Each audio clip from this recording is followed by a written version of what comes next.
ఏదైతే చట్టం వర్తిస్తుందో దేశద్రోహి కింద మీరు నేరం మోపి రావణ నేతని జైల్లో పెట్టారో అతను మొత్తం వీడియోలు చూడండి.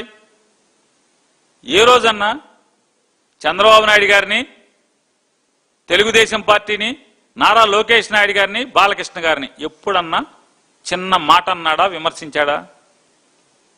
ఎందుకని? ఆ మాత్ర జ్ఞానం జనసేన వాళ్ళకిను వైసీపీ వాళ్ళకి తెలియదు అనుకుంటారేంటి? అర్థం కాదనుకుంటారేంటి? ఒక పవన్ కళ్యాణ్ని, చిరంజీవిని మాత్రమే తిడతాడు, జగన్మోహన్ రెడ్డి గారిని మాత్రమే తిడతాడు, ఇంకెవరిని తిట్టాడు.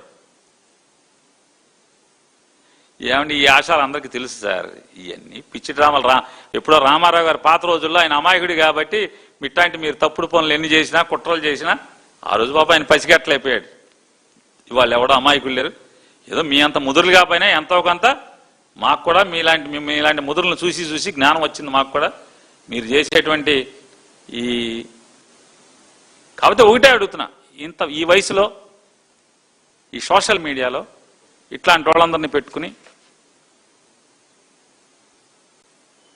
ఈ చిల్లర చేష్టలు మాన్పించేస్తే హుందాగా ఉంటుంది సార్.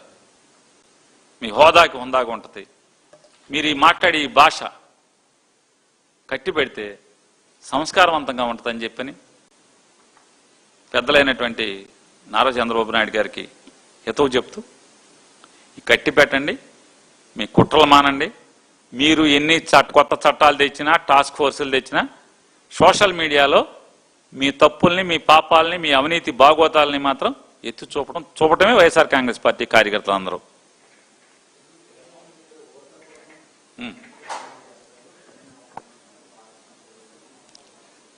వినపట్ల చిన్నగా మారుతాను. మీరు జగన్మోహన్ రెడ్డి గారు తల్లిని ఓట్ల కోసం ఏం చేస్తారు?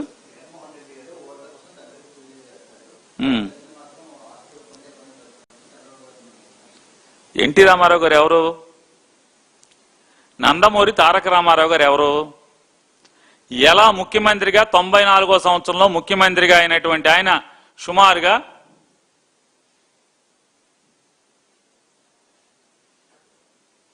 200 పైచిలకు సీట్లు అనుకుంటా, 26 కాంగ్రెస్కి వచ్చినట్టున్నాయి, అంతే కదండి? అంటే మిగతా ఆయన 270 సీట్లు ఆయనకే దాదాపుగా ఆయనకే వచ్చేసినట్టున్నాయి, ఏదో ఎంఐఎం కొంత తప్పితే. అంటే సుమారుగా 250 సీట్లతో గెలిచాడు ఆయన నందమూరి తారక రామారావు గారు. ఎట్టా పడిపోయాడు? ఎవడు పడేశాడు? చంద్రబాబు నాయుడు గారు ముఖ్యమంత్రి ఎట్టా అయ్యాడు?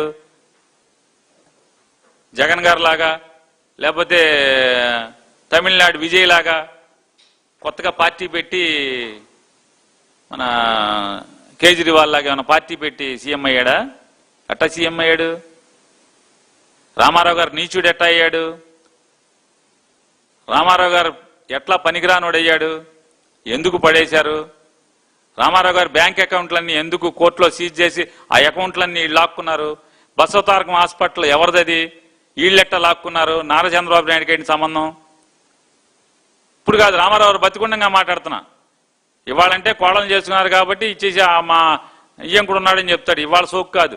ఆ రోజున ఎందుకు రామారావు గారి పార్టీని లాక్కున్నారు, పదవి లాక్కున్నారు? ఏమైందని అడుగుతున్నాను. ఇవాళ దండ ఎందుకు వేస్తున్నారు? ఆ రోజు రామారావు గారిని పడేసిన కొత్తలో తెలుగుదేశం పార్టీ ఆఫీసులో రామారావు గారి ఫోటోలు లేకుండా ఎందుకు పోయినాయి?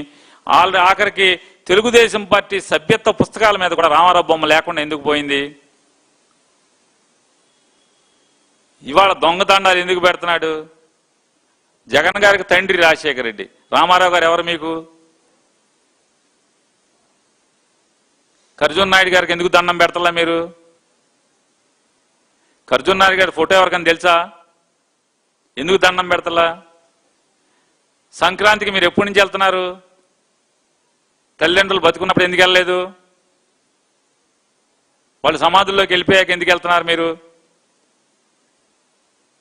ఎవరిని అడిగాము? మేము అడగట్లేదు కదా. కాబట్టి ఇవన్నీ మానుకుంటే, ఇప్పుడు ఒకేలాంటి చూపిస్తే మన ఇంకా చూపిస్తే 4 ఏళ్ళు ఎందుకు వచ్చినాయి చంద్రబాబు నాయుడు గారు? ఇవన్నీ మనమేమన్నా శుద్ధం అయితే ఎప్పుడు ఎవరిని అడిగాడా? కాజాగూడలో 5 ఎకరాలో 10 ఎకరాలో ఆవిడ అమ్మమ్మ గారు గిఫ్ట్గా లోకేష్ గారికి ఎందుకు ఇచ్చింది? ఆవిడకి ఇంకా వేరే కొడుకున్నాడు, వేరే మనవడు ఉన్నాడు, ఇంకా కూతుళ్ళు ఉన్నారు, వాళ్ళెవరికి ఎందుకు ఇవ్వలేదు? 5 గజాలు కూడా ఇవ్వలేదుగా, అందరికీ పంచాలి కదా, ఎవరిని అడిగారా? ఇవన్నీ రాజశేఖర రెడ్డి గారు ఒకవేళ జగన్మోహన్ రెడ్డి గారు తేడా ఏమైనా చేస్తే విజయమ్మ గారు మాట్లాడుకుంటారు, ఆయన మాట్లాడుకుంటారు. ఏ కుటుంబంలో మీరు మీ తోళ్ళు నిన్నమ్మన్న ఎందుకు తిట్టుకున్నారు? నిన్నదాకా మీ వదిన గారు ఎందుకు తిట్టింది మిమ్మల్ని? పచ్చి తిట్లు తిట్టింది కదా. హరికృష్ణ గారు ఎన్ని తిట్లు తిట్టాడు మిమ్మల్ని? మీ అత్తగారు ఎన్ని తిట్లు తిట్టింది? ఇప్పుడు కూడా తిడుతుంది కదా మీ అత్తగారు. మీ అత్తగారు ఇప్పుడు కూడా తిడుతుంది కదండి. అంటే ఇవన్నీ మీ తమ్ముడు గారు ఎన్ని తిట్లు తిట్టాడు? మీ తమ్ముడు గారు కాంగ్రెస్ పార్టీలోకి ఎందుకు వెళ్ళాడు? మీరు ముఖ్యమంత్రి అయిన తర్వాత మీ తమ్ముడు గారు కాంగ్రెస్ పార్టీలోకి ఎందుకు వెళ్ళాడు? మీ సొంత తమ్ముడే కదా, ఒక తల్లిని పుట్టారు కదా, ఒక తల్లి కడుపును పుట్టిన మీ తమ్ముడు ఎందుకు వెళ్ళాడు? ఎందుకు మిమ్మల్ని తెగదిట్టాడు?